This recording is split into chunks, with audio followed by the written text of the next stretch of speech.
A paz a todos. Vamos dar continuidade à leitura do livro Rumo aos 120 anos, capítulo 2. O seu corpo é o templo do Espírito Santo.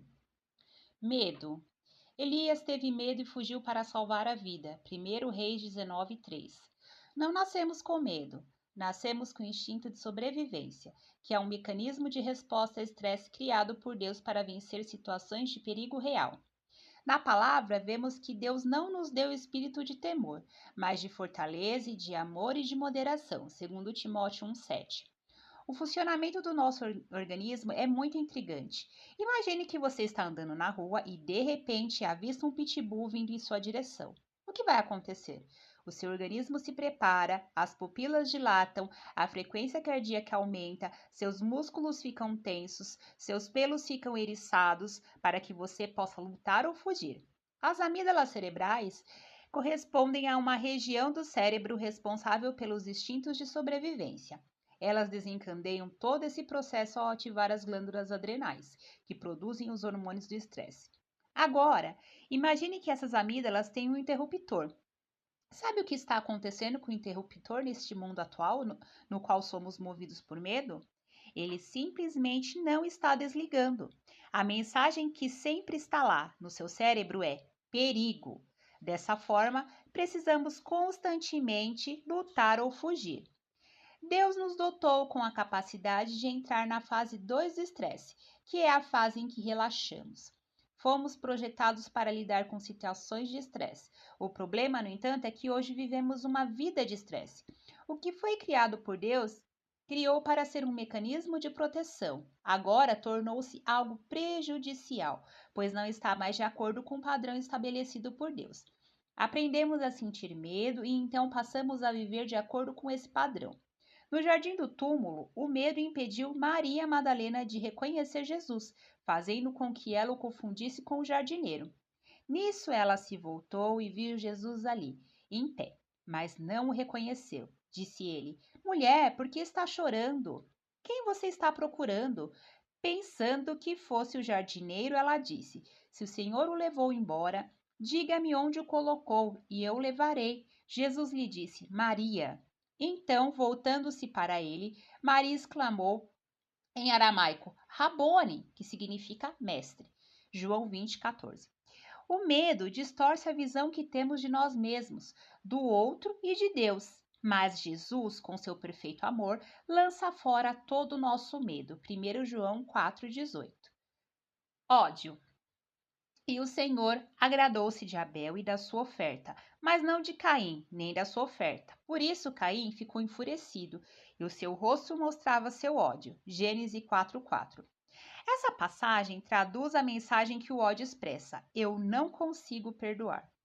Na homeopatia, o mecanismo de ação do medicamento homeopático pode ser comparado ao de um antivírus de computador, pois assim como o antivírus combate as informações que prejudicam o desempenho do software, o medicamento homeopático combate os transtornos que afetam o funcionamento do organismo.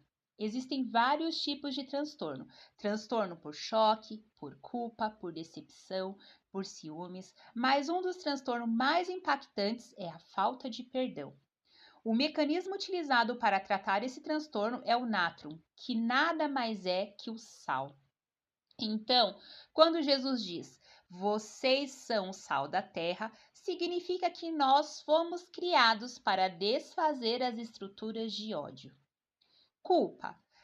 Vendo os irmãos de José que seu pai havia morrido, disseram: E se José guardar rancor contra nós e resolver retribuir todo o mal que lhe causamos? Gênesis 50:15.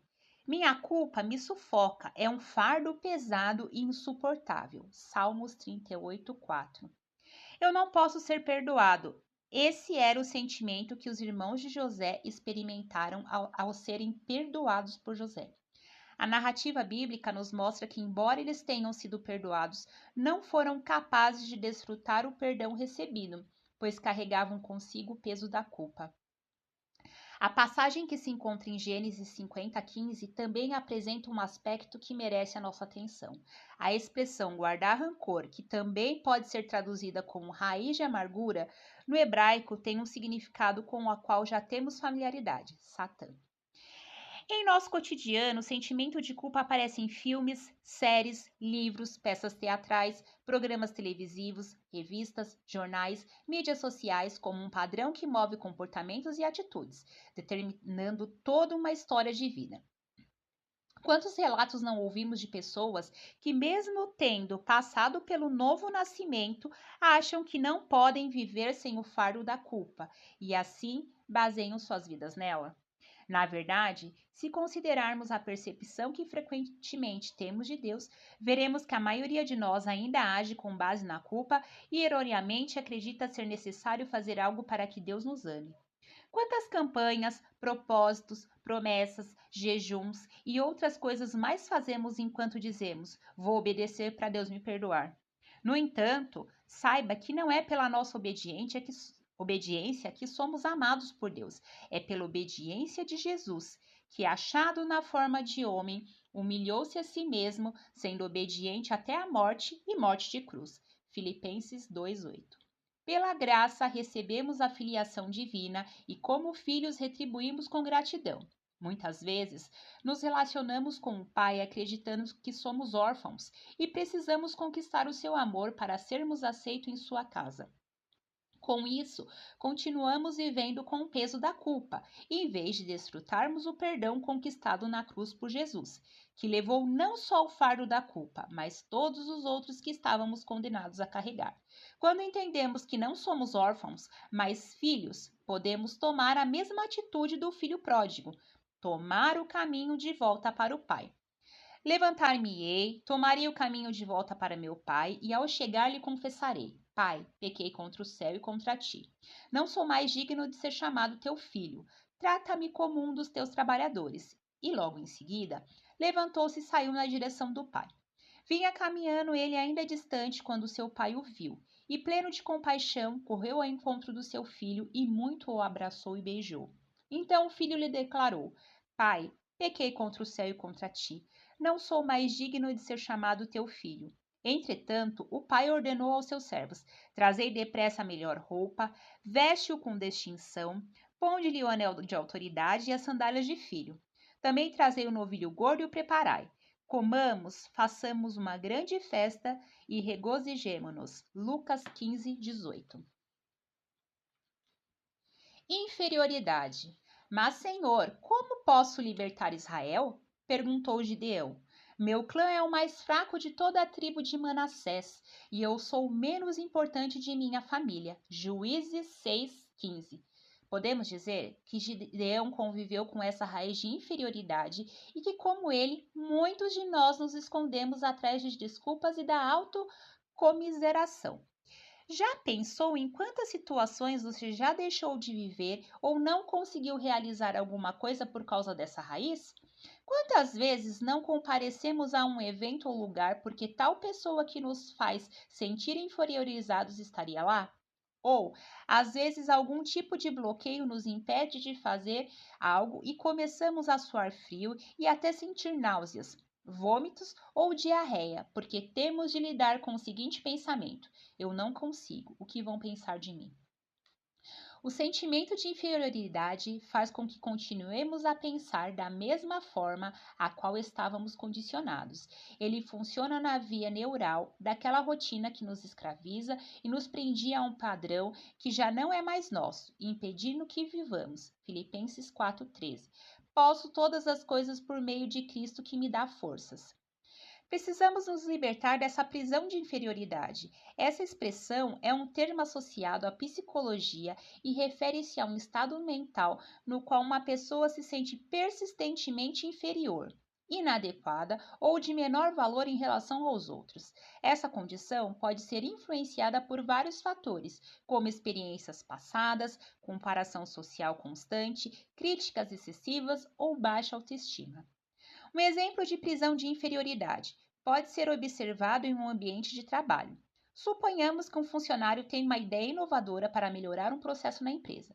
No entanto, devido a uma experiência passada de ser desconsiderado ou ridicularizado por suas sugestões, ele internaliza uma sensação de inferioridade em relação às suas habilidades e contribuições. Mesmo que sua vida seja válida e benéfica, A prisão de inferioridade pode impedi-lo de expressar suas opiniões ou contribuir de maneira eficaz para a equipe. Ele pode se sentir preso em uma mentalidade que o convence de que suas ideias não têm valor, perpetuando assim a sensação de inferioridade. A prisão de inferioridade pode se manifestar em diversas áreas da vida e ser influenciada por diversos contextos e experiências pessoais. O tratamento adequado com a psicoterapia pode ajudar as pessoas a superarem essas limitações mentais e a desenvolverem uma autoimagem mais saudável e positiva. O problema é que o cérebro não gosta de sair da rotina. A palavra de Deus pode remodelar o cérebro a fim de mudar o rumo e libertar a pessoa dessa prisão. Paulo nos lembra dessa verdade libertadora.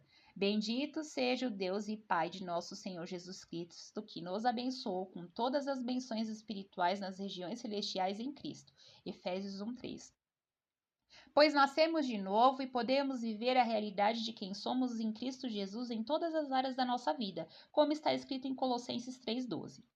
Portanto, já que foram escolhidos por Deus para a nova vida de amor, vistam a roupa que Deus preparou para vocês: compaixão, bondade, humildade, autocontrole, disciplina.